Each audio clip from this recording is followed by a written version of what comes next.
기도하겠습니다. 사랑과 은혜가 많으신 살아계신 우리 하나님 아버지, 우리에게 주시는 크고 놀라운 사랑에 감사와 찬송을 올려드립니다.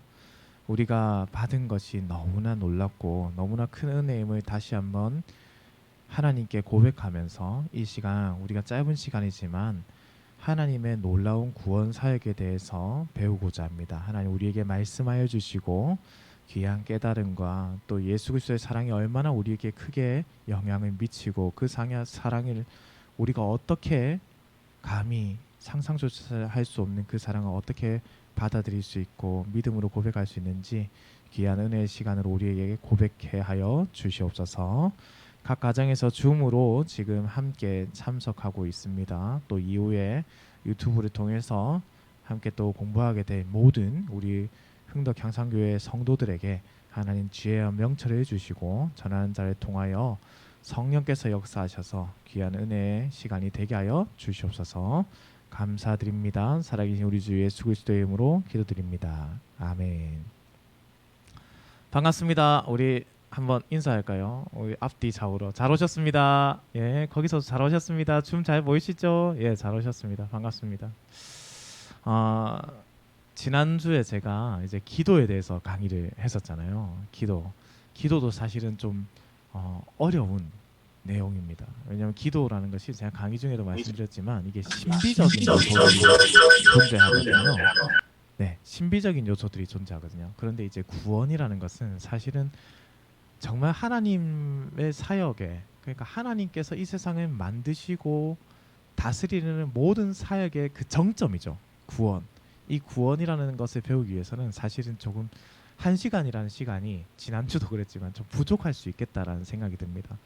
만약 제가 지난주도 말씀드렸지만 또 말씀드리자면 만약 시간 내에 이것을 다 하지 못한다 그러면 전하는 제가 부족한 거고, 만약 이것을 다 할 수 있다 그러면 듣는 우리 성도님들의 지혜와 은혜가 풍성한 것이다 생각하시면서 들어주시면 좋겠고, 최대한 제가 진도를 나갈 텐데 또 너무 빨리 나가서 이해되지 못하는 부분들에 대해서는 언제든지 또 질문을 해주시면 중간중간 받도록 하겠습니다.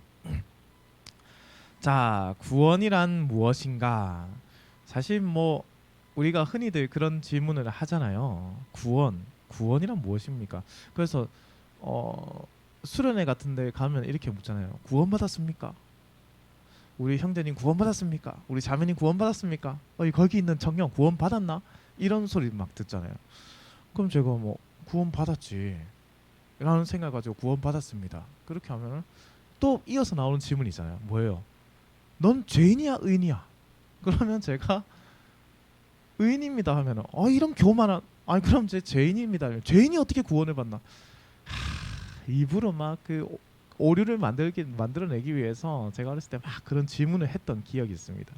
이제 구원을 이제 우리가 알아보기 위해서는 몇 가지 저희가 시작점에 대해서 한번 정의를 먼저 해보자고요. 정의. 그럼 구원이란 도대체 무엇인가? 제가 이 정의를 내리기 위해서 사전을 좀 찾아봤습니다. 이 사전이 무엇이냐면 라이프 성경 사전이라고 성경에 나오는 단어들에 대해서 이제 가르쳐주는, 이 뜻이 무엇인지 약간 간략하게 보여준 사전이에요. 사실 필요는 없습니다. 이 사전의 내용에 이제 여기서는 두 가지로 나눠서 이야기한단 말입니다. 무슨 말이냐면 구약 시대의 구원이라는 단어가 사용됐을 때 어떠한 의미를 갖고 있는가, 그 다음에 신약 시대의 구원이라는 단어가 사용됐을 때는 어떠한 의미를 가지고 있는가, 두 가지로 나눠진대요. 첫 번째, 구약 시대의 구원입니다. 어떠한 위험이나 악으로부터 땡땡 되는 것이라고 되어 있죠. 우리 말씀을 한번 먼저 볼까요? 시편 3편의 말씀인데요.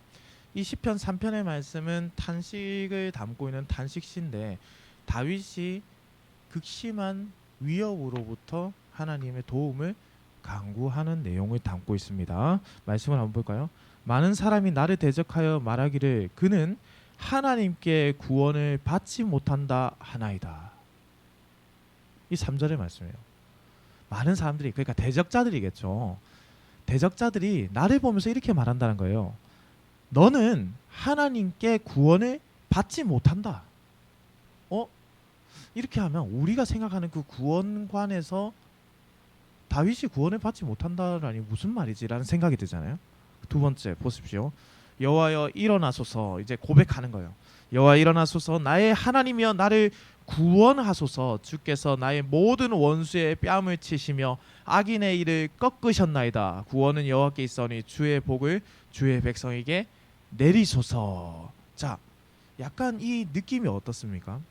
여기서 말한 이 구원이 지금 우리가 생각하는 구원과는 좀 비슷해 보이나요? 살짝 달라 보이나요?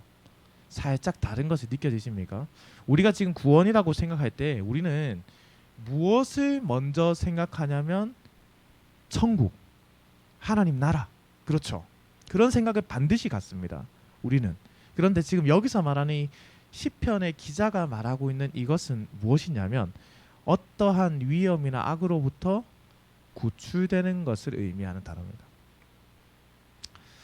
대적자들이 지금 말하는 거예요. 너는 절대 하나님이 구원해 주시지 않아 라고 말할 때 그 구원의 뜻이라는 것은 구출되는 것, 하나님이 구해 주시는 것, 어떠한 환난으로부터 도움을 주셔서 이겨내게 하시는 것, 그런 의미가 있다는 거예요. 그러니까 시편은 기본적으로 시편에 나와 있는 구원이라는 단어는 그럼 1차적으로 무엇과 연결돼야 되겠어요? 내 영생에 관련된 구원이 아니라 내 환난으로부터의 도우심과 관련된 단어입니다. 그렇게 받아들이셔야 돼요. 그러니까 시편을 읽을 때 거기서 생각한 이 단어가 구원이라는 이 단어를 보고 우리가 미래적인 구원이라고 1차적으로 바로 적용하지 마시고 내 환난으로부터 오는 그 어떤 어려움으로부터 하나님이 구원하신다라고 해석하시는 것이 더 좋아요. 1차적으로는. 그러니까 어떻게 보면 이 시편이라는 것이 되게 은혜로운 하나님 말씀이죠. 우리와 가까이 있다는 거예요. 가까이. 지금 내가 공경에 처해 있습니까? 그러면 시편의 말씀을 지난주도 제가 기도를 강의할 때 마지막에 말씀드렸지만 시편의 말씀을 천천히 한번 이 3편의 말씀을 묵상해 보세요. 많은 사람들이 나 대적합니까? 공격합니까? 하나님 내가 어떻게 하나님을 찬양하고 기도해야 될까요? 그게 나와 있단 말이에요. 그래서 이 시편을 연구하다 보면 너무나 깊은 하나님의 뜻을 더 발견하게 되는 것 같습니다. 참 아름다운 성경인 것 같아요. 자, 신약 시대에서의 구원입니다. 신약 시대에서 그러니까 이제 마태복음 이후 요한계시록까지 거기서 나타난 이 구원이란 단어는 죄를 사하기 위해서 세상에 오신 누구의 사역과 예수 그리스도의 사역과 밀접한 연관성을 가진다. 그러면 여기서 사용된 구원은 당연히 예수 그리스도와 직결되는 단어라고 생각하시면 돼요. 그죠? 그 다음에 하나님과 인간 사이의 온전한 화목이다. 화목입니다. 화목. 매우 중요한 단어가 이제 나오게 되는데요. 화목입니다. 이후에 제가 좀 더 말씀드리겠습니다. 하나님의 자녀로서 무엇을 유업으로 상속받게 된다? 바로 하나님의 나라라는 거죠. 자, 이제는 약간 우리가 기존에 생각했던 구원과 관련된 단어들이 지금 보이죠. 이전에는 시편에 나타나는 구원에 관련된 단어는 구원이라기보다 하나님의 도우심의 생각이 더 많았잖아요. 그래서 하나님이 나를 도와주셔서 건져주셔서 이런 표현들 많이 썼는데 근데 기도할 때 하나님 내가 이 환난으로부터 하나님이 나를 구원하소서라고 써도 무관합니다.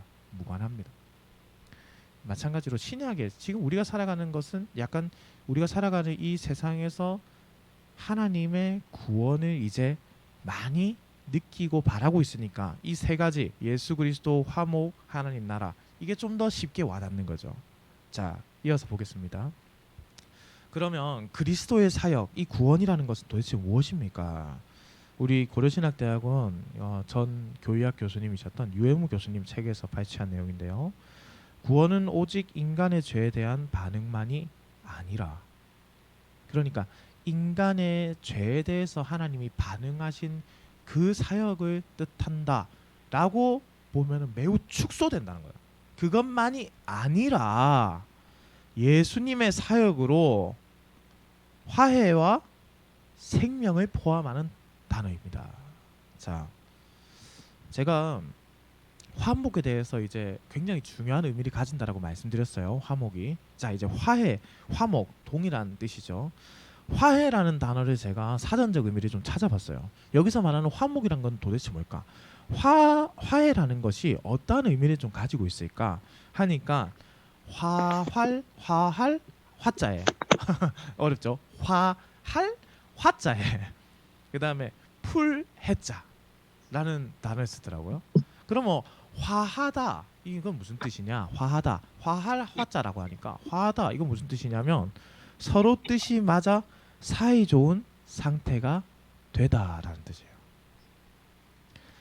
자, 화해했다. 자, 우리는 그런 말 자주 쓰잖아요. 유치부 친구들, 초등부 친구들 싸우면은 마음 안 풀렸는데 와서 무조건 화해하라 하잖아요. 용서해줘. 뭐 상황도 선생님도 잘 모르고 저도 잘 모르는데 일단은 화내면 안 되니까 우리 사이좋게 지내자. 화해하고 또 어떻게 맨 마지막에 악수를 하든지 맨 마지막에 안아줘 사랑해 막 억지로 시키잖아. 그러니까 이제는 아이들이 그거에 익숙해져 가지고 화해해 하면은 자기들이 알아서 해요. 손도 잡고 미안해 사랑해 이렇게 다 해. 화해하는 거예요. 그런데 이게 사실 되게 성경적인 것 같아요. 왜 그러냐면 화해라는 것은요, 하나님과 우리가 화목하게 되었다는 것은요, 하나님이 다시 우리를 안을 수 있는 자격이 됐다는 거예요. 하나님은 잘 생각해 보세요. 하나님은 죄를 가지고 있는 분이 아니잖아요. 죄가 없어야 하나님께 갈 수 있단 말이에요.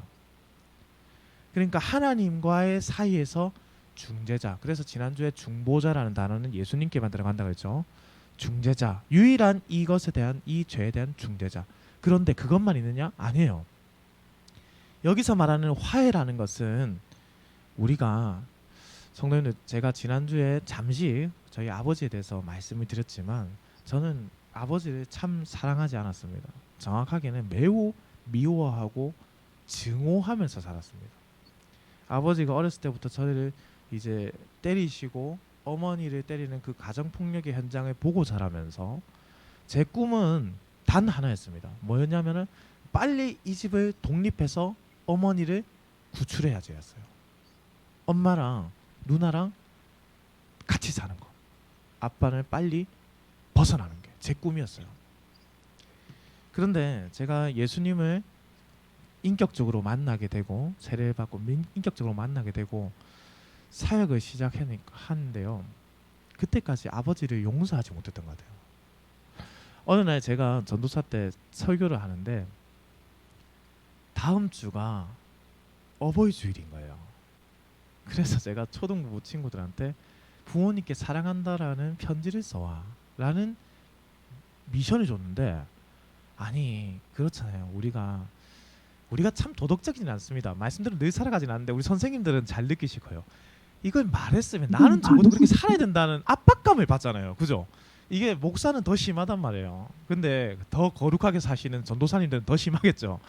전도사 원래 믿음이라는 것이 목사가 제일 낮고 목사 다음에 좀 높은 사람이 강도사고 그 전에 좀 높은 사람이 전도사님이 아니지. 그런 체계가 있지 않습니까? 그렇다고 우리 전도사님이 저보다 믿음이 강하다 이런 뜻은 아니고 우리 그런 농담 삼아 하잖아요. 그 전도사가 되다 보니까 막 거기서 거룩한 부담감이 막 생겨나는 거예요. 그래서 제가 주일 전에 학교 수업을 마치고 금요일에 아버지가 계신 이제 과수원으로 갔습니다. 아버지께서 과수원을 하시거든요.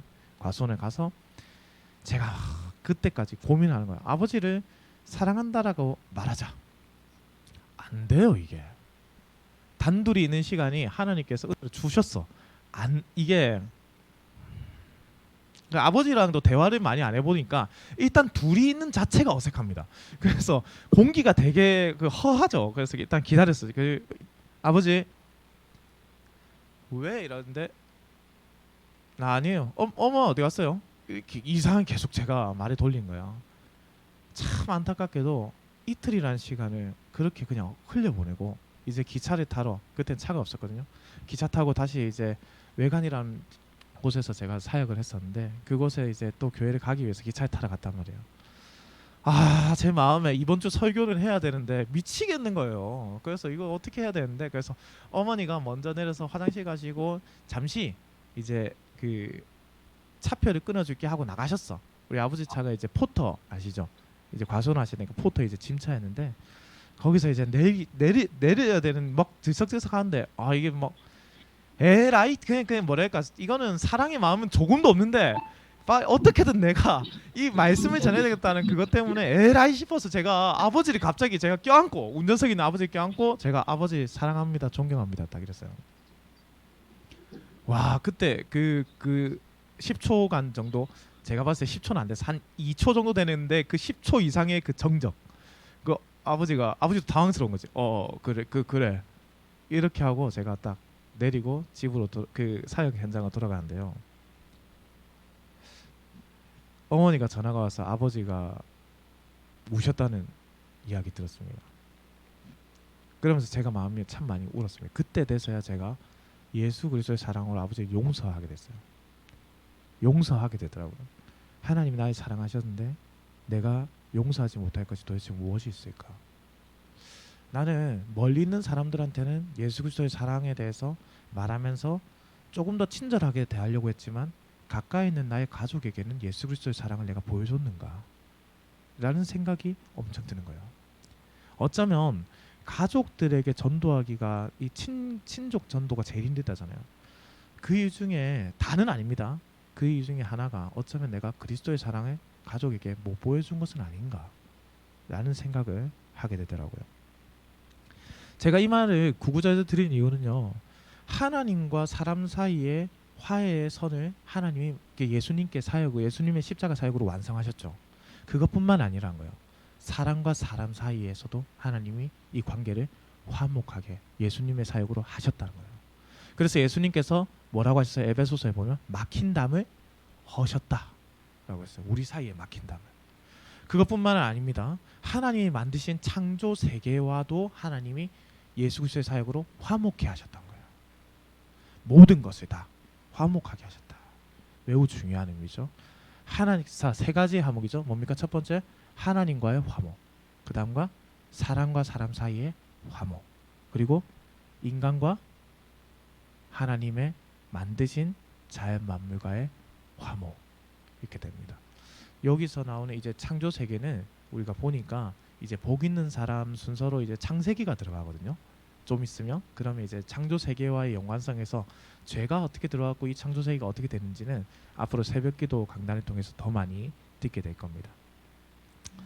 그리고 화해하셨다에 이어서 우리에게 생명을 주셨다. 자, 여기는 화해와 좀 이어져요. 왜냐하면 제가 하나님의 속성에 대해서 한번 강의하면 참 좋겠는데요. 하나님의 속성이라고 말할 때 우리가 가지지 못한 속성을 하나님이 가지고 있다고 할 때 하나님의 속성이라고 부릅니다. 대략적으로 말하면 하나님이 가지고 있는 것 뭡니까? 신실함. 그죠? 우리는 좀 변하지만 하나님 신실하시잖아요. 두 번째 거룩함. 그죠? 우리에게 거룩 없잖아요. 그리고 하나님은 하나님께 있는 건 뭡니까? 영광. 그죠? 그리고 중요한 것 여러 가지가 있지만 그 중에 하나 중요한 것 바로 생명이에요. 하나님만이 생명이시다. 하나님이 생명이시다. 그러면 하나님을 벗어난 곳에는 생명이 있을까요? 없을까요? 없다는 거예요.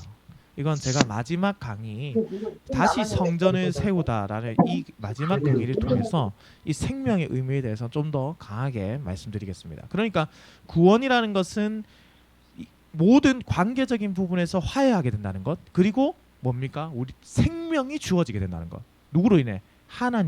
하나님께로 가니까 하나님께 하나 될 수 있으니까 우리가 생명을 가진다. 그래서 화해와 생명이다. 바울이 전한 복음의 내용은 그리스도께서 우리 죄를 위하여 죽으시고 땡땡대로 다시 살아나십니다. 땡땡 뭘까요? 아 맞습니다. 와 역시 여러분 제가 믿음이란 것 제가 이야기했지만 전도사님보다 더 큰 믿음은 우리 장로님들 그죠? 장로님들 성경대로입니다. 성경대로 우리가 말씀을 그대로 외웠으면 좋겠습니다. 이걸 자꾸 말씀대로 뭐 이렇게 하지 말고 성경대로 살아나셨다. 그러니까 우리 예수님은요 약속을 지키시는 분인데 어떤 약속? 하나님이 주신 약속을 그대로 지키신 분이야. 그러니까 말씀 성경에 기록된 그대로 살아나셨다. 그죠? 성경에 기록된 그대로 살아나셨다. 신약 성경에서 혹시 가장 많이 인용된 성경이 어딘지 아세요? 신약 성경에서 가장 많이 구약에서 인용한 성경. 구약의 성경 중에서 신약에서 가장 많이 인용된 성경은 뭘까요? 이렇게 이야기하면 좀 긴 거 생각하면 돼요. 뭐가 제일 깁니까? 맞습니다. 시편이에요. 자, 시편이에요. 아, 어떻게? 참 성경 지식이 대단하시다. 시편이 제일 많이 인용했어요. 예수님도 많이 인용하시고 사도 바울도 그렇고 많은 부분 인용했습니다. 그럼 그 다음에는 뭘까요? 바로 선지서인데요. 선지자 중에 세 글자. 이사야예요. 이사야서를 많이 인용했습니다. 이사야서에는 대단히 재밌죠. 이사야서 엄청 재밌습니다. 이사야서 총 몇 권으로 구성되어 있는지 아세요? 예? 66권. 오, 정말 여기는 뭐 성경 지식이 어떻게 이렇게 혹시 1강에서 배우셨어요? 대단하시네. 66권이에요. 근데 성경은 몇 권이죠? 66권이죠. 그죠? 이상하지 않아요? 그래서 한 신학자들은 이제 주석가들은 성경 속의 작은 성경에서 이사야서를 본단 말이에요. 그리고 신기하게도 너무 재밌게도 마치 구약이 몇 권이죠? 39, 27이잖아요. 그래서 이제 39권이잖아요. 구약이. 그래서 이사야서도 39권까지부터 이후가 나눠져요. 너무 신기하지 않아요? 그러니까 내용이 그래요. 하나님이 얼마나 그 계획을 가지고 이 성경을 쓰셨는지. 이사야 성경을 많이 인용한단 말이에요. 이사야 성경의 주된 내용이 뭐예요? 예수 그리스도의 나심, 고난, 부활, 승천, 그 모든 구원 사역을 담고 있잖아요. 그러니까 그 성경대로 여기서 말하는 성경은 모세오경뿐만 아니라 선지자들의 글을 포함하는 단어입니다. 그리고 이제 어떤 주석가에 따르면은 거기에 또한 시편. 왜냐하면 시편에 보면은 예수 그리스도를 시편은 예수 그리스도를 지향하거든요. 예수 그리스도를 보여줘요. 그분이 왕이시다라는 것을 인정하는 글이거든요. 그러니까 당연히 시편도 예수 그리스도를 보여주는 글이잖아요. 지향한다. 성경으로 그래서 아마도 시편도 포함되지 않을까. 여기서 말하는 성경은 그렇게 말하기도 합니다. 우리는 죄에 대해서 죽은 자요 그리스도 예수 안에서 하나님에 대하여 산 자들이다. 그리스도의 첫 번째와 두 번째 사역. 자, 첫 번째 사역이 뭡니까? 죄에 대해서 그러니까 죽은 것. 그러니까 예수님께서 죽으시고 살아나셨다. 이거죠. 그죠? 죽으시고 살아나셨다. 첫 번째가 죽으시고 두 번째가 살아나셨다. 그러면 그리스도의 첫 번째와 두 번째 사역이 모두 이미 우리 밖에서 이루어졌다. 왜냐하면 예수님께서 하신 거잖아요. 그런데 거기서 끝나면 안 된다는 거야. 예수님의 사역이 우리 안에서도 이루어져야 한다. 무슨 말이냐면 우리가 죽고 예수로 살아야 한다는 거예요. 그죠? 갈라디아서 2장 20절 무슨 말씀입니까? 내가 그리스도와 함께 십자가에 못 박혔나니 그런즉 이제 내가 사는 것이 아니요 오직 내 안에 그리스도께서 사시는 것이라. 이제 내가 육체 가운데 사는 것은 나를 사랑하사 나를 위하여 자기 자신을 버리신 하나님의 아들을 믿는 믿음 안에서 사는 것이라 이랬잖아요. 그죠? 그러니까 내가 죽고 예수 그리스도 사는 것. 그것이 밖에서 일어난 사역으로 끝나서는 안 되는 거예요. 구원은. 그러면 뭐냐? 내 안에서 이 사역이 다시 일어나야 된다는 겁니다. 다시. 제가 청년부에서 첫 설교할 때 사도 바울과 아나니아의 만남에 대해서 설교를 이 교수에서 했었습니다. 그러면서 이제 세례에 대한 이야기가 잠시 나왔었단 말이에요. 세례라는 것을 받을 때요, 우리가 세례에 대한 교육을 반드시 받아야 돼요. 세례자들은. 그래서 그 세례의 의미를, 참된 의미를 알아야 되는데, 여러분 물이라는 것을 생각할 때 우리는 물이라면 무슨 생각이 드냐면 많은 생각이 들지만은 생명과 관련된 것, 그죠? 그리고 죽음과도 관련돼요. 물에 빠지면 죽잖아요, 그죠? 그래서 원래 세례의 의미 중 하나입니다. 그러니까 다는 아니에요. 세례의 의미 중 하나 중에 뭐냐면은 물에 침례교는 푹 빠뜨립니다. 아시죠? 아예 그냥 담궈버려요. 그래서 저 강대상에 뭐 욕조 같은 게 있어요. 그죠? 거기서 이제 침례하는 거 완전 담궈버리는 거예요. 근데 우리는 이제 그 침례 의미를 다 담아서 이제 물을 이제 찍어서 머리에 이제 탁탁 하죠. 그죠? 물에 빠지면 어떻게 돼요? 숨을 쉴 수 있습니까? 없습니까? 못 쉬어요. 못 쉬면 어떻게 됩니까? 죽잖아요. 그죠? 죽었다가 건지심을 받는다. 무슨 뜻입니까? 예수 그리스도로 죽었다가 살리심을 받는다라는 게 세례에 담기는 의미 중에 하나입니다. 그래서 신약 학자들뿐만 아니라 사도 바울도요, 요거를 구약 시대에 엄청나게 큰 세례 사건이 있었다라고 이야기해요. 그게 뭐냐면 바로 홍해 사건이란 거예요. 홍해를 건넜잖아요, 이스라엘 백성들이. 그런데 애굽의 군사들은 건너지 못했잖아요. 그들은 물에 빠져 다 죽었잖아요. 근데 이스라엘 백성들은 홍해를 물을 건너게 됩니다. 그것이 사도 바울은 뭐라고 말하냐면 이스라엘이 경험한 세례다. 뭐예요? 살리심을 입는 것. 그죠? 세례에 대해서는 조금 뒤에 좀 더 보도록 하겠습니다. 자, 우리 땡땡 이것은 구원을 현대적으로 잘 표현한 말이다라고 했는데 이것은 이제 제가 한 말이 아니라 이제 나는 왜 그리스도인인가라는 우리 존 스토트 목사님 책에서 이제 발췌한 내용입니다. 존 스토트 목사님 책은요, 책을 많이 가지고 싶지 않다라는 의지를 가지고 있어도 사세요. 좋은 책들이 너무 많습니다. 그리고 여기서 말하는 제가 좋은 책이라는 것은 얇아요. 그 얇다는 것은 뭡니까? 의지를 가지고 읽으면 1시간이면 읽는다는 소리예요. 그러니까 이 책들은 사면 좋습니다. 존 스토트 목사님 책이 보이면 이건 사야 되겠구나 이렇게 생각하면 좋을 것 같아요. 자, 예수 그리스도에 의해 구원받게 되는 것은 땡땡 되는 것이다. 뭘까요? 바로 자유롭게 되는가. 그럼 무슨 뜻입니까? 자유는 구원을 현대적으로 잘 표현한 말이다. 진리를 알지니 진리가 너희를 자유케 하리라. 여기서 말하는 요한복음에서 진리라는 단어를 사용할 때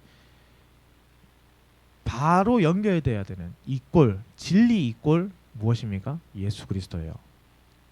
진리 이꼴 예수 그리스도. 내일 제가 청년부에 그 설교를 한 내용 중에 하나인데요. 우리가 요한복음에 보면은 예배하는 자가 땡과 땡땡으로 예배할지니 이렇게 표현하잖아요. 땡은 뭡니까? 영과 진리로. 그러면 청년부가 들으면 내일 설교할 때 힘이 빠지는데 청년부 귀 좀 막아주세요. 예, 듣지 말고 내일 설교 때 들어요. 이렇게 안 듣고 또 내일 돼서 뭐 어쨌든 이렇게 하면 제가 너무 힘드니까 영과 진리로. 영은 뭐겠어요? 바로 성령. 성령 안에서 진리, 예수님, 그죠? 그것으로 드리는 예배. 이거 자세한 뭐 설명을 제가 드리긴 그렇고 그런 예배가 진정한 예배다라는 거죠. 진리를 알지니 진리가 너희를 자유롭게 하리라. 예수 그리스도를 안다는 것은 우리에게 자유를 준다는 거예요. 그럼 무슨 자유냐? 구원의 세 가지 시제가 있습니다. 자, 나는 십자가에 달리신 구세주로 인해 죄 형벌에서 과거에 구원을 받았습니다.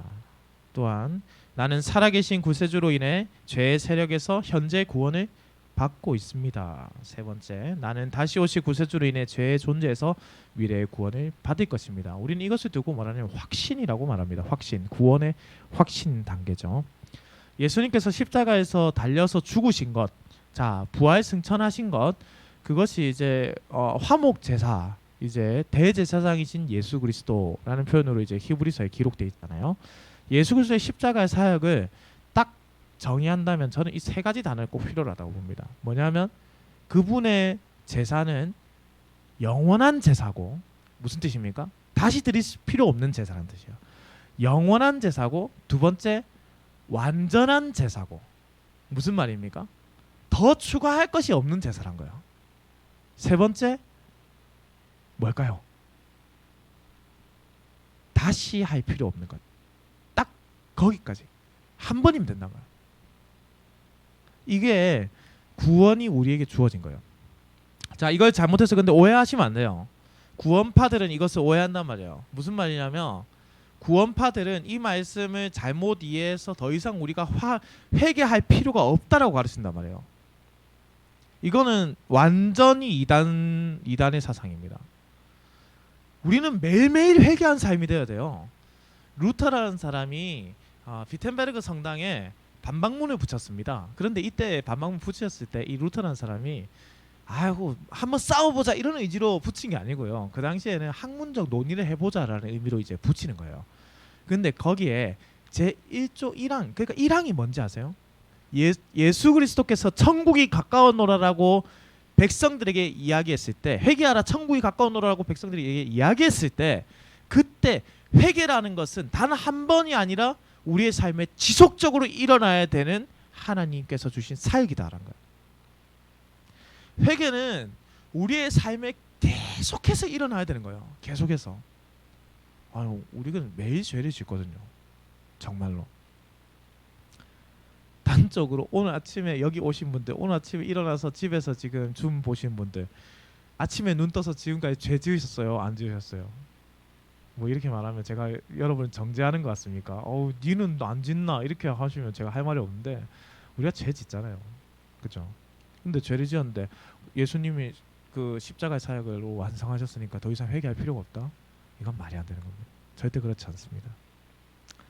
우리는 구세주 예수 그리스도로 인해서 우리의 죄로부터 뭐예요? 그러니까 과거와 현재와 미래에서 뭐 하게 됐단 거야? 자유롭게 되었다. 자유롭게 되었다. 자, 보세요. 죄는 하나님의 사랑과 권위에 대항하고 이웃이 잘 되는 것을 싫어하는 반항적인 뭘까요? 자기 주장입니다.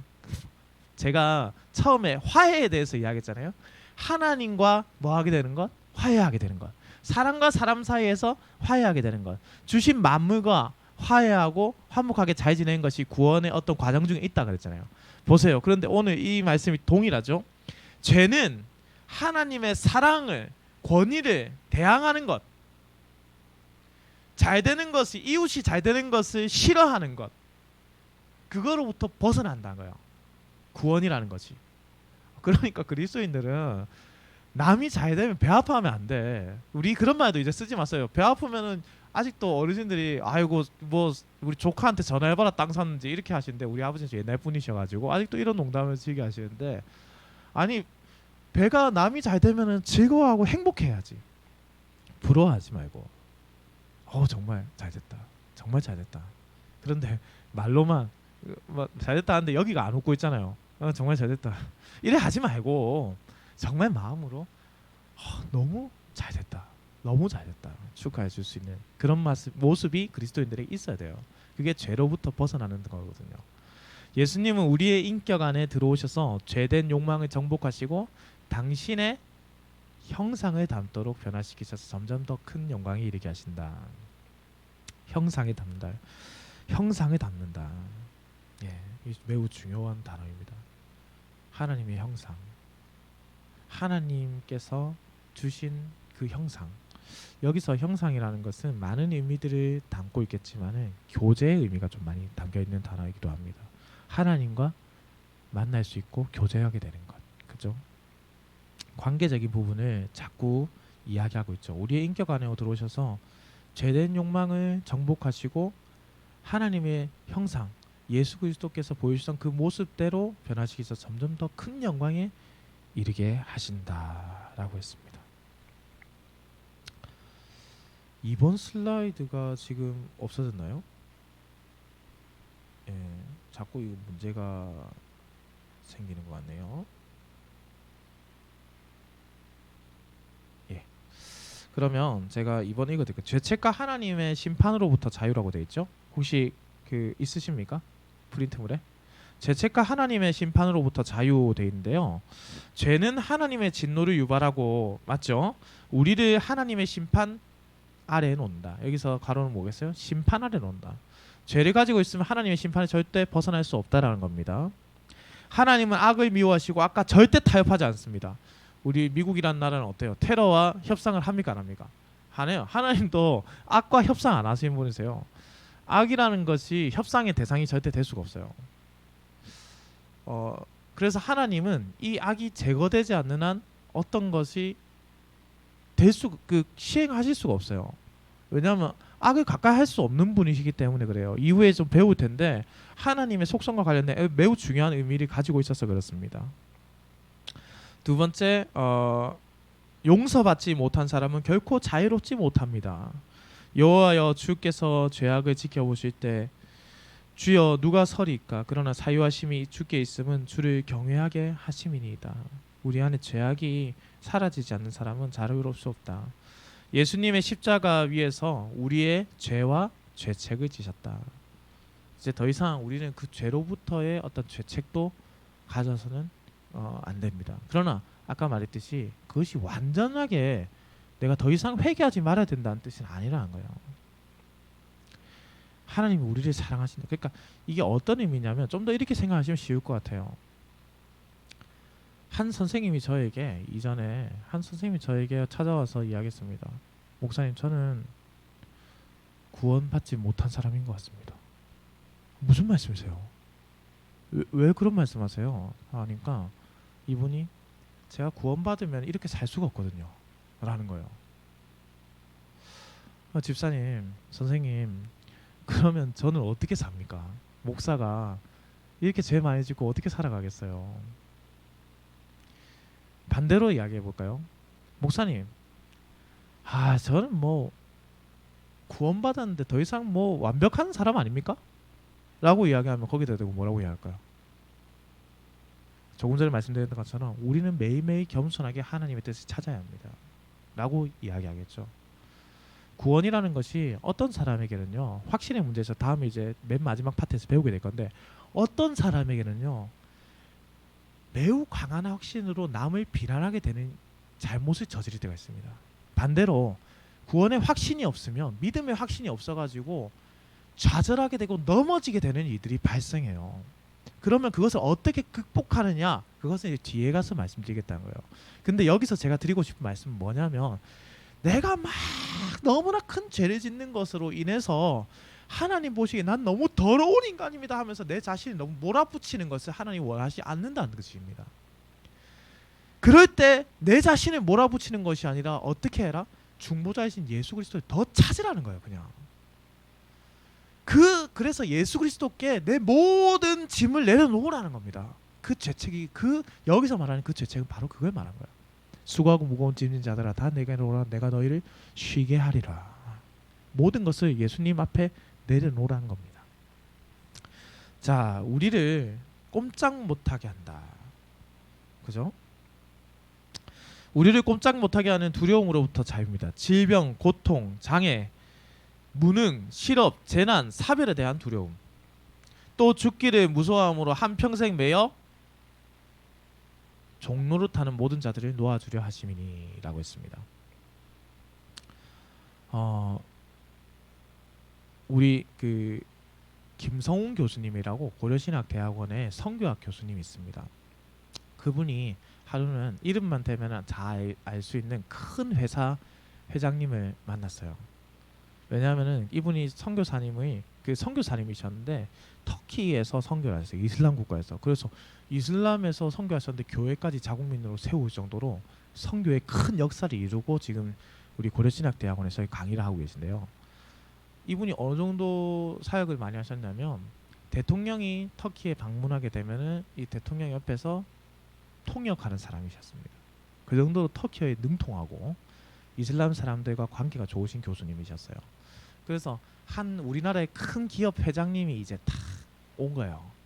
왔는데 이제 제가 말씀을 안 드리겠습니다. 그 교수님이 탁 앉아서 이제 그 기업 회장님을 보면서, 이게 전도 기회잖아요. 1대1로 있게 된 거야. 그러니까 이 또 선교에 불타오른 이 교수님이 1대1로 있으니까 시작해야 된다. 이 뭐 전도를 시작해야 된다. 하나님 주신 기회다.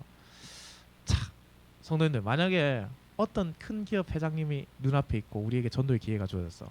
그러면 성도님들은 어떻게 말을 시작하겠습니까?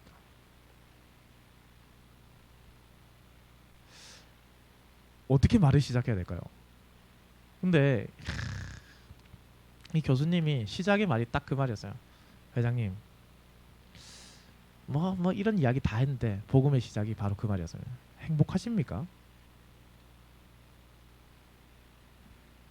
그러니까 이 회장님이 행복? 내가 뭐 다 있고 뭐 그렇지만 행복이라는 단어를 나에게 쓸 수 있을까? 이렇게 말했단 말이에요. 행복, 자녀도 있고 뭐도 있고 돈도 있고 사람들한테 또 대단하다는 총망도 받고 있고, 그런데 내가 행복할까? 라는 생각이 든 거예요. 그 회장님이 거기서 바로 회심하고 그리스도인이 됐습니다. 우리는 행복에 대해서 생각할 때 모든 사람이 가지는 불안감이 있다는 것을 기억해야 돼요. 그게 뭐냐면 바로 죽음이라는 불안감입니다. 아무리 돈이 많은 사람도, 아무리 뭐 자녀가 많고 이 자녀들로 인해서 큰 복을 누리는 사람도, 아무리 학문적 명예가 뛰어난 사람도 다 죽어요. 그래서 늘 우리의 삶에서는 뭐에 대한 불안이 있냐면 죽음에 대한 불안감이 있습니다. 저도 그랬어요. 우리가 죽음에 대한 불안감이 왜 생긴지 아세요? 제가 이제 자녀가 둘이란 말입니다. 코딱지 같은 어린 놈이 자녀가 둘이라고 지금 생각하실 수 있는데, 자녀가 둘인데요. 하루는 운전을 하고 가는데 불법 유턴하는 차를 만났습니다. 정말 2차선에서 갑자기 불법 유턴을 해가지고 제가 사고 직전에 이제 뭐랄까요, 정말 동물적인 감각으로서 브레이크를 밟았다. 대단하다. 대단하다. 다시 생각해도 대단하다. 그렇게 브레이크를 밟고 사고를 모면했습니다. 근데 그러고 나서 다시 이제 집으로 돌아가는 차를 탁 오는데요. 분노가 이제 당연히 사오르겠죠. 제 마음에 분노가 사그러들고 난 뒤에 이런 생각이 드는 거예요. 내가 만약 여기서 죽었더라면 나는 하나님을 만나는데 남겨진 자녀들이 어떻게 살까? 그게 무서운 거예요. 그러면서 제가 구원에 대해서 내 마음에 하나님을 의지하는 마음이 부족했구나라는 것을 깨달았습니다. 그 생각이 들었던 것 때문에 내가 하나님을 만나는 것을 믿고 있는데 남겨진 사람들은 어떻게 살까라고 생각한 게 어리석은 생각이었다는 걸 깨달은 거예요. 무슨 말이냐? 내가 구원받아 하나님의 나라고 하나님을 만난다면, 그 확신이 있다면 하나님이 먹이시고 입히시고 키우신다는 확신도 내게 있어야 된다는 거죠. 그죠? 그런데 모든 부분에서 제가 종으로 갇혀 있었던 거예요. 자유하지 못했던 겁니다. 나는 돈에 대해 자유해, 나는 뭐에 대해 자유해, 난 그렇지 않아라고 생각했는데 실상 삶을 겪어보니 아니더란 거예요. 내려놓게 됩니다. 정말 내려놓게 됩니다. 구원의 확신이 생길 때 하나님이 모든 것을 책임지신다라는 마음이 내게 든다는 거예요. 두려움을, 그래서 이 표현이 너무 멋있습니다. 빛으로 가지고 나오는 자들. 그리스도인의 소망은 개인적이면서 동시에 우주적입니다. 그들은 미래에 대한 아름다운 확신을 가지고 있습니다. 두려움을 빛으로 가지고 나온 자들. 그럼 우리 명랑이라는 영화에서 이순신 장군, 최민식 배우가 그랬죠. 두려움을 용기로 바꿀 수 있다면, 뭐 이렇게 하면서 이제 그 싸우지 않습니까? 그런 거예요. 근데 우리가 예수님을 만나면요, 예수님은 뭐예요? 빛이잖아요. 우리의 두려운 감정을 빛으로 변화시킨다 거야. 그때 제가 이제 자유하게 된다니까요. 어둠이 아니야. 이제는 우리가 두려움은 어둠에 속한 것인데 두려움이 사라지는 빛이 나에게 비치고 내가 그 모든 것을 예수 그리스도께 가지고 나온다. 너무 멋있는 표현인 것 같습니다. 그리스도인을 말할 때 존 스토트 목사님, 두려움을 빛으로 가지고 나온 자들이다. 자, 다음은 진정한 나 자신이 되는 자유인데요. 자, 제가 조금 전에 시작할 때 여쭤보았습니다. 하나님이 죄를 가까이 할 수 없다 했잖아요. 그러면서 우리가 몇 가지 재밌는 표현들이 있는데, 하나님이 하실 수 없는 일들이 뭘까요?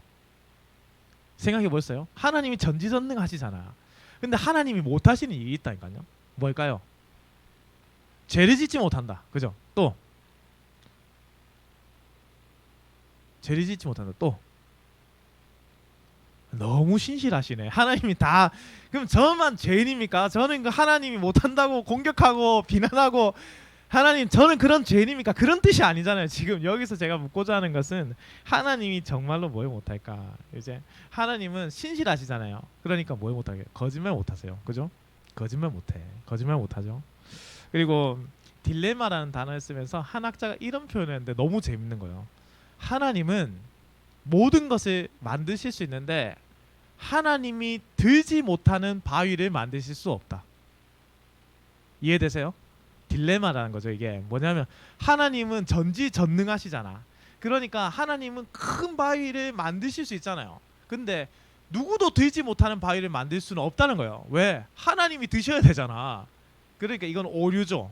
이런 건 말 속의 오류라는 거예요. 학자가 이 말을 했는데, 오, 그렇구나. 무슨 뜻입니까? 하나님은 오류를 만들 수 없다는 거예요.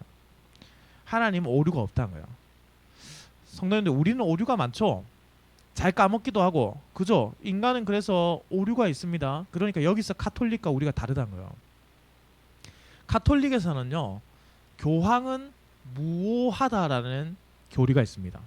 무슨 뜻이냐면 교황은 오류가 없다는 뜻이에요. 네?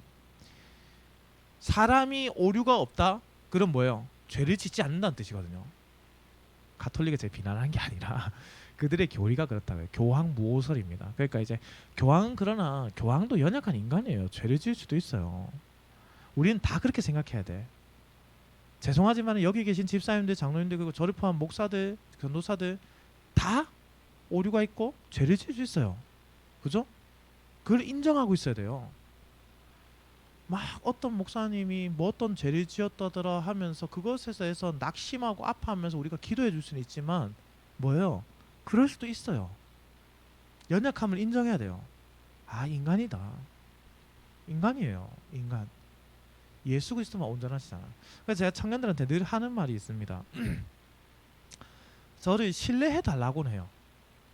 제가 여러분을 사랑하고 열심히 다해서 사역하려고 하는 마음을 신뢰해 주십시오. 그러나 저를 믿지는 마세요라고 했어요. 무슨 말이냐면 나는 믿음의 대상은 아니거든요. 믿는 건 예수님 믿는 거예요.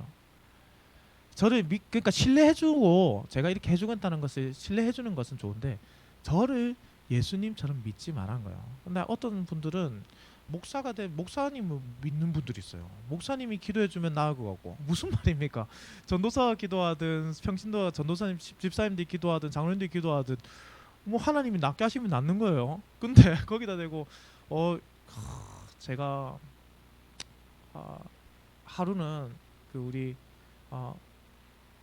우리 원로 목사님이 은퇴하시고 제가 담임 목사님 오시기 전까지 한 6개월 정도를 한 7개월 정도입니까? 한 6개월 7개월 정도를 제가 이제 담임 목사님 자리를 채우고 있었습니다. 선임이라서 어쩔 수 없이 하기 싫었지만 그런데 제가 일이 좀 겹쳤어요. 신방 일이 겹쳤는데요. 우리 부목사님 한 분이 있고 이제 저랑 같이 사역하다가 누가 좀 아프셔가지고 와서 기도해 주세요라고 하는데 제가 그때 상이 있어가지고 그 문상 가서 이제 그 입관 예배를 인도해야 되는 상황이 생기는 그런 일이 있었거든요. 그래서 제가 부목사님이 거기 가시면 되겠네요라고 전화 통화상으로 말씀드렸는데 아니 부목사님 오면은 제가 낫습니까 이런 거예요. 아 그럼 제가 가면 낫습니까? 라고 묻고 싶었지만 거기서 제가 그걸 어떻게 물어보겠어요. 아니 제가 가면 낫습니까? 아니 저도 사실은 부목사인데요 라고 말씀드리고 싶었지만 아 그렇습니까? 라고 제가 마음에 생각을 하고 제가 부목사님 상처받잖아요. 말씀 못 드렸어요. 그 말씀 못 드리고 제가 저녁에 급하게 다시 넘어가서 기도해주고 온 일이 있었습니다. 우리는 이런 이상한 미신적인 생각을 가질 때가 있습니다. 예수님을 믿어야죠. 목사는 기도해주고 섬겨주는 사람이고 말씀을 증거하는 사람이지 우리가 기도한다고 낫는 것은 우리가 기도한다고 낫는 것은 뭐예요? 하나님이 그때 낫게 하시니까 낫는 거예요. 그죠? 그러면서 우리 고신교회 어른이신 목사님께서 이렇게 말씀했어. 갑자기 치유 기도를 하시겠다는 거야. 예배 시간에 마지막에 기도하시면서 목사님 치유의 은사가 있으셨습니까? 라고 이제 집사님들이 물었어요. 그러니까 아니 낫게 하실 거면 하나님이 낫게 하시겠지. 맞아요. 하나님이 때로는 치유의 은사가 있는 신유의 은사가 있는 분들이 있습니다. 그건 특별히 하나님께 주신 은사죠. 그러나 목사는 그런 어떤 사람으로 보지 마시고 우리는 하나님이 예수 그리스도를 좀 더 집중해야 된다. 자, 하나님이 하실 수 없는 것, 오류를 만들 수 없다라고 이제 말씀드렸습니다. 마찬가지 모든 부분에서 그렇습니다. 그리고 규칙을 어길 수 없죠. 당연히 하나님은 하나님의 법 자체를 어길 수 없습니다. 그게 거짓말과 연관되겠죠. 우리는 미쁨이 없을지라도 주는 항상 미쁘시니 자기를 부인할 수 없으시리라. 무슨 말이냐? 약속을 꼭 지키신다. 여기서 미쁘시다라는 단어가 바로 신실하다라는 단어예요. 피스티오라는 단어를 쓰는데 신실하다. 그는 신실하시다. 약속대로 꼭 하신다. 하나님의 자유는 절대적이지 않다. 그러나 그것은 완전한 자유다. 절대적이라는 건 뭐예요? 다 하실 수 있어야 되는데 그렇지 않다. 그러나 하시지 못하는 그것이 오히려 완전한 자유다. 그것이 나에게 영향을 주는데요. 인간에 주어진 자유입니다. 하나님이 나를 만드시고 의도하셨던 원래 진정한 내 자신, 자기 자신이 되는 겁니다. 뭐예요? 하나님의 형상, 그죠? 하나님은 나를 사랑하시고 나를 사랑을 위해 만드셨고 이 사랑은 주는 것 곧 무엇입니까? 나 자신을 주는 것이다. 나 자신을 주는 것. 자, 성도님 이 책이 보이세요? 영상을 보이실지 모르겠네. 이 책이 이제 오두막이라는 책입니다. 오두막이라는 책이고요. 제가 추천하고 싶은데 물론 여기서 약간 신학적인 문제는 있습니다. 뭐냐면 이제 하나님이 세 분으로 등장하고 약간 여성적인 느낌도 있고 막 그렇습니다. 근데 이제 소설이에요. 그러니까 이제 신학적인 책이라기보다 소설입니다. 그렇게 이해하시고 읽으시면 좋은데 이 오두막이라는 책의 내용이 이렇습니다. 한 아버지가 있습니다. 그에게는 5 자녀가 있었는데요. 그 다섯 자녀가 어이구 예 다섯 자녀 중에 한 명이 어느 날 갑자기 어린 여자애가 납치를 당해요. 그 납치당한 딸이 주검이 되어 나타나는데 심지어 성폭행을 당하고 아주 처참하게 죽임을 당합니다. 그리고 그 범인이 잡혔죠. 이 가족이 일순간 모든 삶을 다 이 가족에게 주어진 모든 일순간의 삶이 다 무너져 내립니다. 맥켄지라는 이 주인공이 이 무너진 삶에서 너무나 가슴 아파하며 슬퍼하는 장면들이 가득할 때 이 오두막 이곳에서 하나님이 맥켄지를 만나세요. 성부, 성자, 성령으로 표현된 하나님이 각자 이제 만나 주시는데요. 성령님을 만났을 때 일입니다. 맥켄지에게 묻죠. 맥켄지, 자, 내가 묻고 싶은 게 있어. 뭐냐면은 자네가 지금 마음속에 분노와 증오가 가득하잖아. 자, 그러면 지금부터 내가 너에게 기회를 줄게. 어떤 기회냐면 네가 그에게 복수할 수 있는 기회야. 어때? 너의 딸을 강간한 그 친구를 죽일까? 마음속에 분노가 가득한 이 맥켄지가 죽여야 됩니다. 죽이십시오. 지금 당장 죽여주십시오. 그래, 좋아. 그 죄를 저지른 그 사람은 죽여야지. 그러면 한 명 더.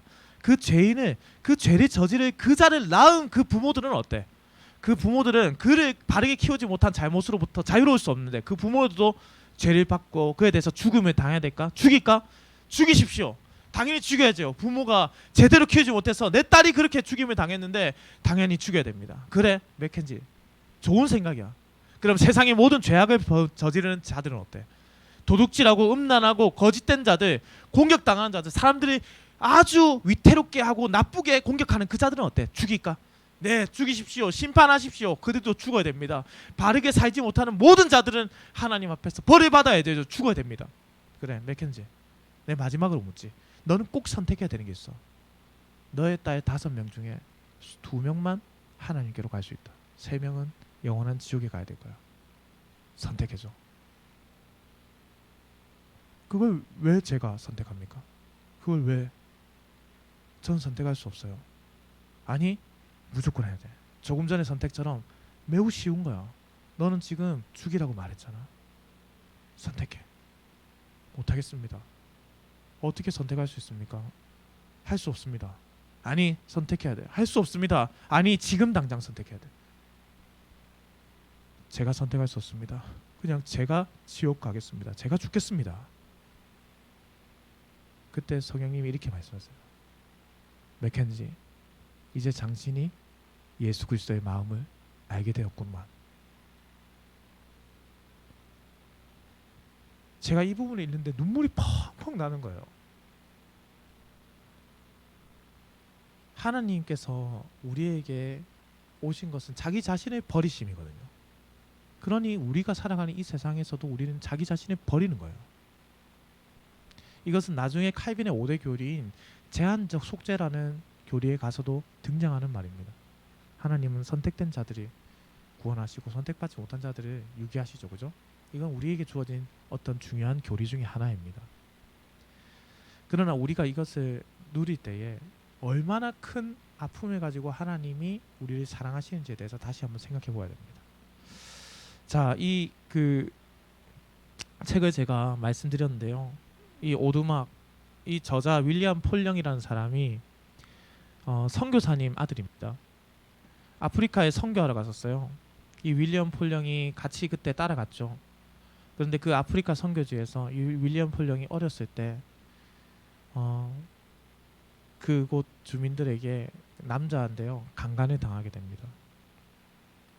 그리고 자기 마음속에 선교지에서 이러한 아픔을 겪은 것에 대해서 큰 자괴감을 들고 하나님을 거부하게 되고 참 많은 아픔을 가지고 살아가게 되다가 예수님을 만나고 그때 아픔이 치유되고 쓴 책이 바로 이 오두막이란 책이에요.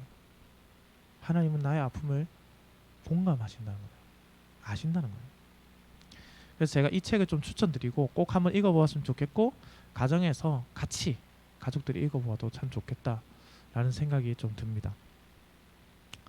자, 구원의 순서를 말할 수 있는가라는 제목입니다. 자, 한번 보실까요? 시간이 좀 없어서 빨리빨리 할게요. 니고데모의 안경이라는 책이 있는데요. 이게 뭐냐면 거듭남에 대해서 이 니고데모가 예수님을 만나서 물어보잖아요. 하나님, 예수님, 하늘날 어떻게 갈 수 있습니까? 그때 예수님께서 거듭나야 갈 수 있다 라고 말씀하시죠. 근데 니고데모가 묻죠. 거듭남이란 무엇입니까? 다시 어머니 뱃속에 들어가는 겁니까? 거듭나니까 다시 태어나야 되는 겁니까? 그렇게 묻잖아요. 무슨 말이냐면 정확한 자기의 세계관이 있고 성경의 세계관을 모른다는 거죠. 이 세계관에 담은 책인데요. 그래서 니고데모의 안경입니다. 니고데모에게 안경을 씌워주는 거죠. 우리가 검은색 선글라스 끼면 세상이 어떻게 보여? 검은색으로 보이죠. 빨간색 끼면 빨간색으로 보이죠. 우리가 성경적 안경을 끼면 뭐가 보이겠어요? 세상이 성경적으로 보이죠. 우리가 죄된 안경을 끼고 보면 세상이 죄되게 보이겠죠.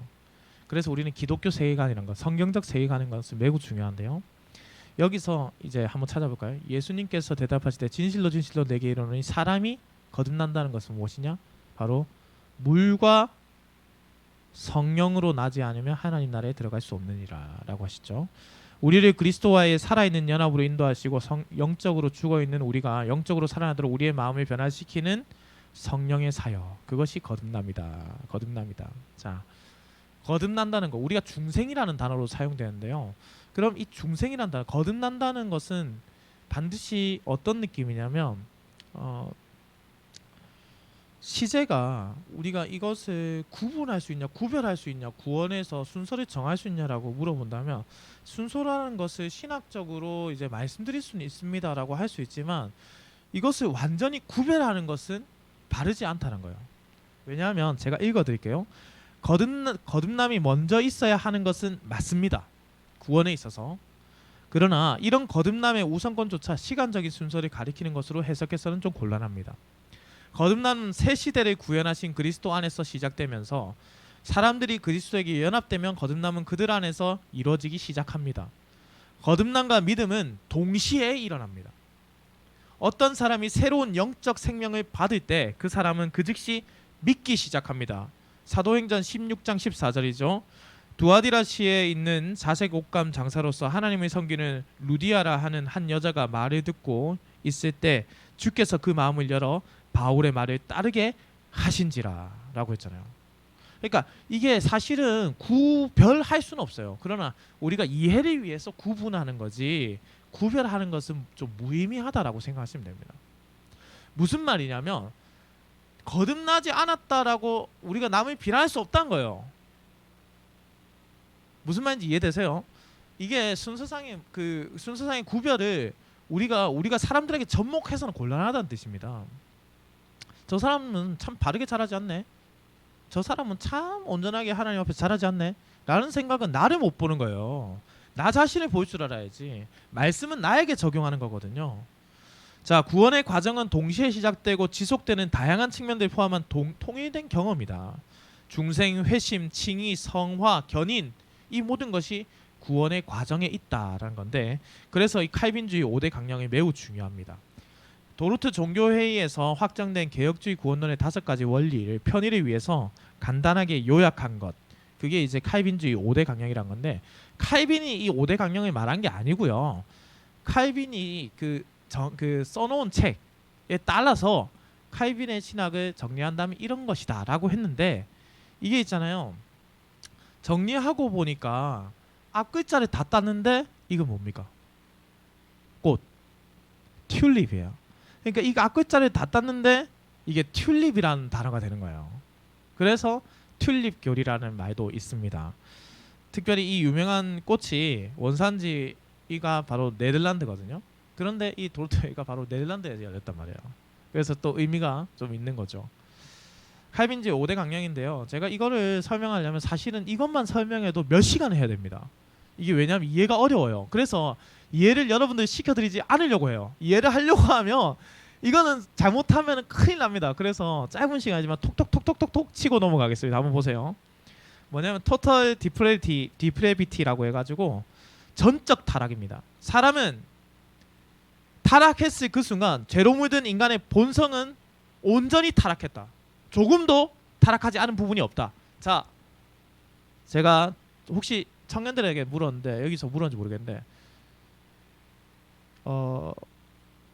눈을 한번 감아보세요. 눈 감아 보십시오. 제가 지금부터 물어볼 게 있습니다. 제가 오늘 무슨 색 옷을 입었나요? 아, 나는 강의 듣는다고 당신의 옷에는 관심이 없었습니다. 좋아요. 넘어갈 수 있습니다. 자, 눈 감고 계세요. 제가 지금 무엇을 들고 있습니다. 이게 뭘까요? 네? 아닌데요. 뭘까요? 눈 떠보십시오. 보이세요? 이게 무슨 색이죠? 검은색이에요? 검은색이라고 확신할 수 있습니까? 왜? 검은색이니까. 맞아요? 자, 그러면 제가 한번 물어볼게요. 선생님들 이거 지금 여기 계신 분들 지금 줌으로 보시는 분들 이 검은색이 검은색이라고 언제 배웠습니까? 어렸을 때 배웠겠죠? 그러면 제가 비하하는 것이 아닙니다. 너무 이제 죄송하지만은 표현할 길이 없어서 제가 쓰겠는데 혹시 시각장애인 분이 이것은 검은색이다라고 말할 수 있을까요? 없을까요? 그분은 검은색과 빨간색과 노란색과 하얀색과 파란색을 구분할 수 있습니까? 왜? 본 적이 없죠. 그리고 제가 여기 계신 분들 중으로 보시는 분들에게 제가 분명히 말했습니다. 눈 감고 지금 제가 뭘 들은지 보십시오. 본 적이 없죠. 못 보는 거예요. 그게 전적 타락이에요. 무슨 말이냐면 하나님이 안 보입니다. 하나님은 볼 수 없는 존재. 하나님이 뜨게 해줘야 보는 거예요. 이게 전적 타락이에요. 제가 쉽게 설명드린 겁니다. 이거를 딴 데 가서 이렇게 쓰시면은 공격당할 부분이 몇 개 있어요. 그러니까 이게 제가 다시 말하지만 이 칼빈의 5대 교리는 제가 다 설명드리면은 다 듣고 난 다음에 아 이게 맞나 이렇게 된단 말이에요. 그러니까 탕탕탕 하고 넘어간댔잖아요. 이게 전적 타락입니다. 사람이 전적으로 타락하게 되었다. Total depravity라는 단어입니다. 두 번째가 뭐냐면요. Unconditional election이라는 단어인데요. 무조건적 선택입니다. 무슨 말이냐면 하나님의 선택에는 조건이 없다는 뜻이에요. 하나님이 선택하실 때는 어떤 사람에게 어떤 모습을 보고 선택하시는 게 아니라는 뜻입니다. 이해되시죠? 무조건적 선택. 세 번째, Limited Atonement. 그죠? Limited Atonement. 제한적 속죄. 이것 때문에 지금 이제 계속적으로 문제가 생기는데 그리스도는 선택된 사람만을 위해 죽었다는 것을 말합니다. 자, 이게 그리스도의 사랑을 너무나 강력하게 드러내는 거예요. 이걸 오해하셔서 잘 보세요. 제가 쉽게 말씀드릴게요. 제한적인 속죄, 반대가 보편적인 속죄예요. 무슨 말이냐면 하나님은 모두를 구원하셔야 된다는 거야. 그게 보편적 구원론이에요. 그런데 우리는 제한적 구원이야. 하나님은 자기 백성, 그죠? 자기 백성을 구원하시는 거예요. 믿는 자들, 그죠? 아들 낳으리니 이름을 예수라 하라. 이는 그가 자기 백성을 그들의 죄에서 구원할 자이심이라 하니라. 만약에 이게 보편적 구원론이면요 큰 문제가 생깁니다. 왜 무슨 문제냐면은 예수 안 믿어도 구원 받아야 돼요. 이해되세요? 보편적이 다 받아야 되는 거예요. 성령의 역사는 필요 없어요. 우리가 전도할 필요도 없어요. 우리 예수님 믿을 필요도 없습니다. 보편적으로 다 구원 받는 거예요. 그러면 이게 뭐냐면 이게 다신론으로 이제 가는 거죠. 다원주의로 가는 거예요. 뭐예요? 산이 있잖아. 여기 큰 산이 있어. 어느 길로 올라가든지 꼭대기만 가면 되지. 이게 다원주의예요. 우리는 오직 한 길 예수 그리스도의 길을 가야 되는데 그래서 더 절에도 구원이 있고 여기도 구원이 있고 이슬람에도 구원이 있고 다 말할 수 있다면 이게 다원주의란 거예요. 그게 아니야. 우리는 진리이신 예수 그리스도만이 구원이시다. 이게 제한적 속죄입니다. 더 가르치면 분명히 지문이 생기기 때문에 여기서 그만하겠습니다. 그래서 그리스도는 선택된 사람만을 위해서 죽었다. 예정론이죠. 그죠? 너희가 그 은혜에 의하여 믿음으로 말미암아 구원을 받았으니 이것이 너희에게서 난 것이 아니요 하나님의 선물이라. 이는 누구든지 뭐 하지 못하게 한다? 자랑하지 못하게 한다. 네 번째, irresistible grace입니다. 불가항력적 은혜란 거예요. 자, 하나님이 내가 너에게 은혜를 주겠다라고 하는 그 순간 이제 나는 거부할 수가 없다는 거예요. 그건 하나님의 능력이거든. 난 너를 선택했고 내가 너에게 구원을 줄게, 은혜를 줄게 하면은 내가 아유 받기 싫습니다. 우산을 펴야지 이렇게 해서 막을 수가 없다는 거예요. 하나님의 은혜를 주시겠다 하면 그냥 받는 거예요. 그냥. 이건 불가항력적 은혜입니다. 마지막 교리입니다. Perseverance of the Saints라는 건데요. 뭐냐면 성도의 견인이에요.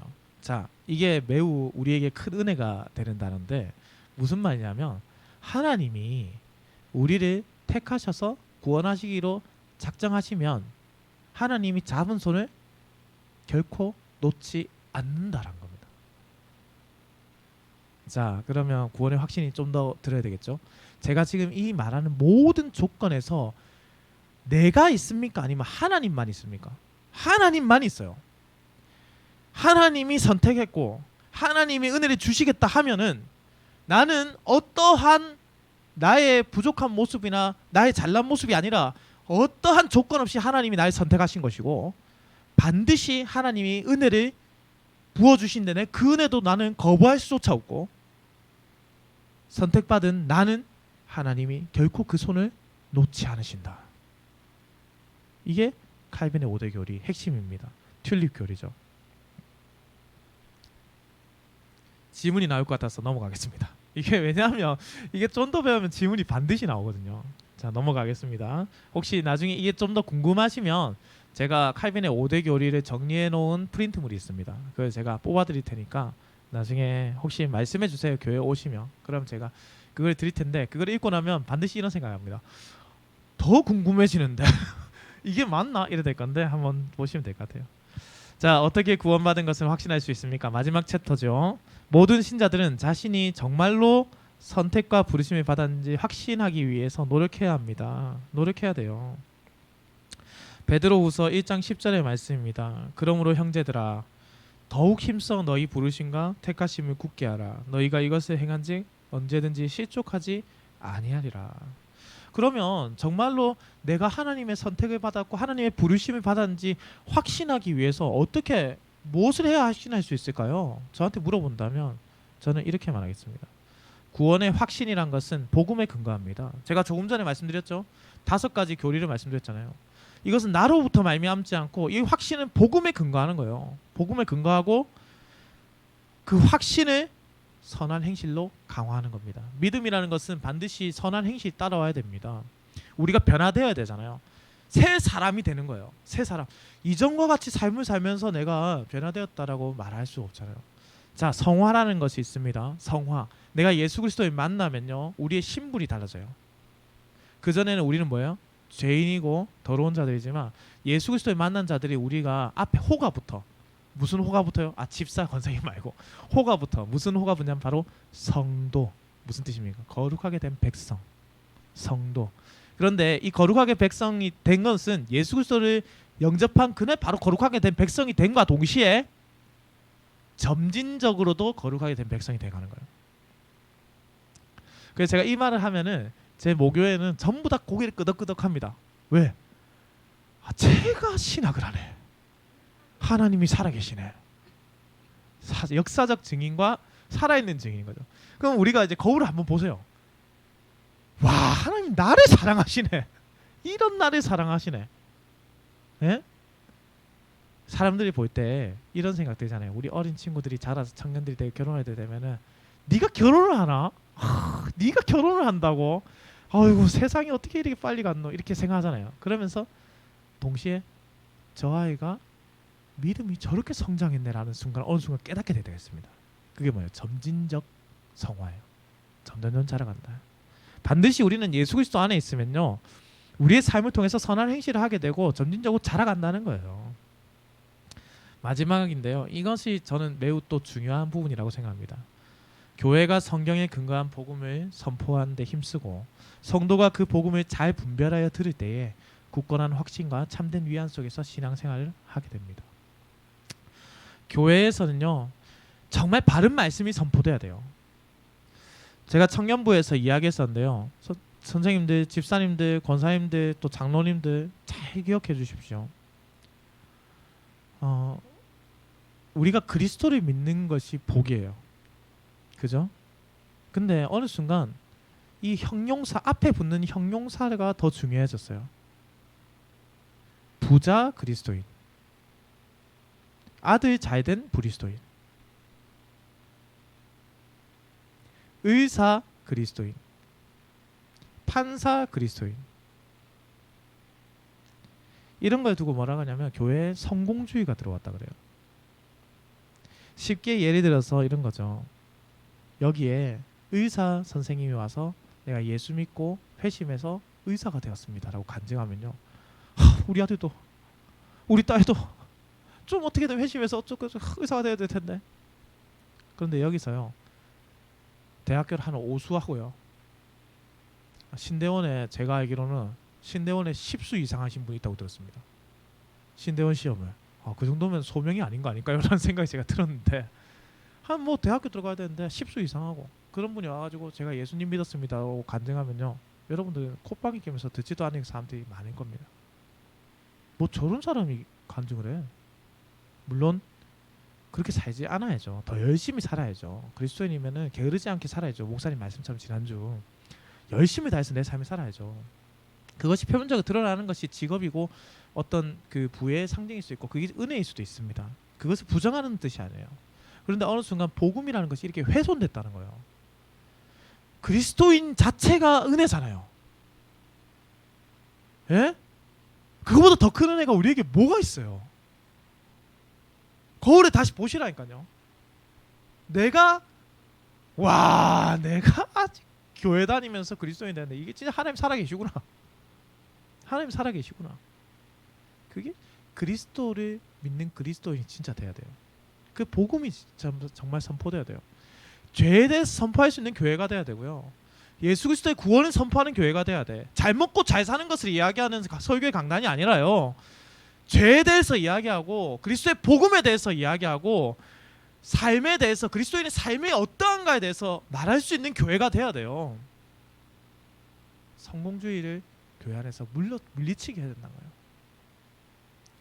교회에 100명이 오건 200명이 오건 300명이 오건 하나님이 기뻐하실 일이지 그 교인 숫자가 우리의 자랑이 아니에요. 100명인데 1000명인데 정말로 바르게 믿는 100명, 정말 그냥 자기 자신을 자랑하기 위해서 다닌 1000명, 무엇이 바른 교회입니까? 고등학교 때 수련회를 보내주지 않는 선생님이 있었습니다. 지금은 말도 안 되죠. 예전에 제가 수련회 가려고 하면은 정말 죽을 각오로 가야 했었습니다. 수련회 갔다 오면은 정말 그냥 그날은 엄청나게 맞는 거예요. 그냥 엉덩이가 찢어져가지고 피가 난 정도로 있었습니다. 제가 그만큼 신실했다.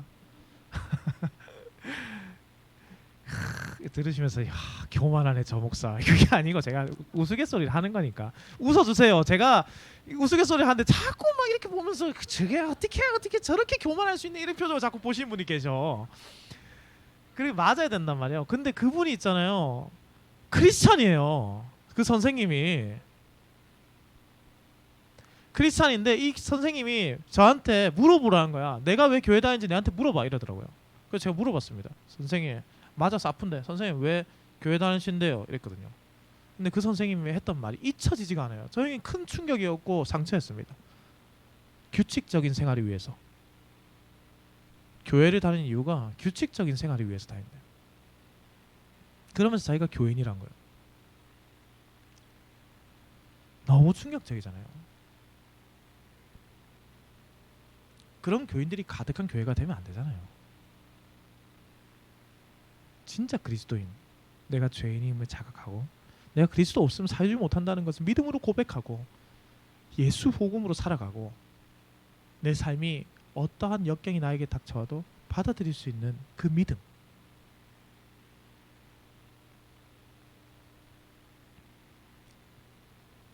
교회가 그러한 성경에 근거한 복음을 선포하고 성도가 그 복음을 잘 분별해야 돼요.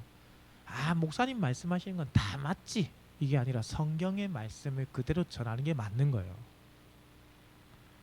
우리 목사님 말은 다 맞아, 이건 잘못하면은 목사님을 신뢰하는 게 아니라 믿는 거예요.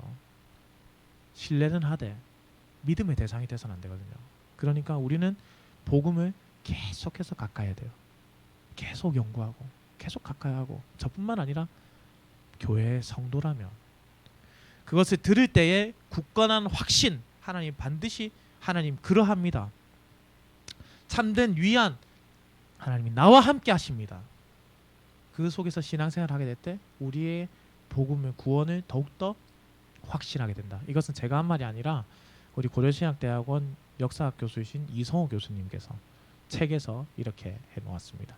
제가 마지막으로 이제 책 몇 권을 이제 구원이라는 내용 자체만 해도 사실은 칼빈의 5대 강령만 해도 사실 몇 주간 해야 되는 내용인데 시간이 없어서 제가 타타타타 해서 조금 성도님들 느끼시기에 좀 어렵다 생각할 수 있어서 저보다 훨씬 나은 책을 추천해 드리도록 하겠습니다. 이게 이제 첫 번째 이제 책인데요. 부흥과 개혁사에서 나온 은혜의 복음이란 무엇인가라는 마이클 호튼이라는 분의 책입니다. 제가 이전에 그 존 스토트 목사님 책은 무조건 사세요라고 했죠. 마찬가지입니다. 마이클 호튼 책도 청년들은 읽으세요. 그리고 요게 좋은 게요. 중간중간에 그게 있어. 약간 공과처럼 요거 한번 풀어보세요라는 문제 문항들이 좀 있어요. 그래서 요걸 가지고 전도해서 우리 이거 은혜의 복음이란 무엇인가를 우리가 책도 공부를 해보자. 와, 그럴 일 없겠죠. 자, 아무튼 뭐 좋은 책입니다. 두 번째 이제 그 추천하고 싶은 존 스토트 목사님이 쓴 이제 기독교의 기본 진리라는 책입니다. 말 그대로 기본 진리 다 담고 있어요. 그래서 새신자들이 읽으면 더 좋고 헌신자 뭐 태신자 뭐 아무튼 다니고 있는 모든 신자들이 읽으면 다시 한번 내 믿음을 확신하게 되는 좋은 책. 예, 여기 구원에 관한 부분도 담고 있고요. 세 번째는 이게 짧고 좋아서 추천한 책입니다. 제자도라는 책입니다. 이게 마지막 제가 그 선한 행실 다음에 강의할 때 이제 추천하려고 했는데 이게 삶도 중에 선한 행실이 중요하기 때문에 추천한 책인데요. 제자도라는 책입니다. 이 책이 왜 좋냐면 이 책 있잖아요. 존 스토트 목사님이 마지막으로 쓴 책이에요. 그럼 무슨 뜻이겠어요? 다 담은 거예요. 그러면 앞에 거 아니고도 이거 읽으면 안다는 거예요. 근데 심지어 짧아. 얼마나 좋은 책이면 얼마나 감사한 책이에요. 이 제자도론 책도 참 좋습니다. 구원과 관련된 부분들이 참 많이 어렵긴 하지만은 우리가 구원받았다는 확신에 대해서는 변치 않았으면 좋겠습니다. 그러면 이 확신이 지나쳐서 회개하지 않거나 이 확신이 지나쳐서 남을 정죄하거나 남을 비난하는 데까지 나아가서는 절대 안 되겠습니다.